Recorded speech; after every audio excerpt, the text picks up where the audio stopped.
જય જવાન જય કિસાન। આજે અમે અમારી ડીસા મુકામેની ટીકડી ભજીયાની શાખાનું લાઈવ બતાવી રહ્યા છીએ। આજે આ લાઈવ છે, જુઓ જલેબી બની રહી છે, આ અમારું તેલ છે મસ્ત આ રીતે બની રહ્યા છે। હા, અને ટોટલ અમે લાઈવ બતાવવાના છીએ। અમારું આ જો કોઈ જગ્યાએ તમને નાસ્તાની દુકાનમાં લાઈવ બધું નહીં બતાવવામાં આવે।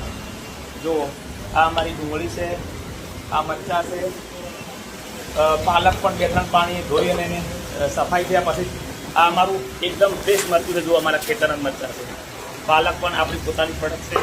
પાલકમાં પણ એટલી બધી, જો આ પાલક છે કેટલો ફ્રેશ છે, કોઈ જોવા શું જ નથી। આ મરચાં છે। ખરેખર ડીસા મુકામે આવો તો અવશ્ય એકવાર અમારા ટીકડી ભજીયાની મુલાકાત લેજો, બહુ મજા આવશે। અમારા કારીગરો દ્વારા બેસ્ટ ક્વોલિટી બનાવી રહી છે અને તમારું સ્વાસ્થ્ય જળવાય એવા પ્રયત્ન કરશું। જય જવાન જય કિસાન।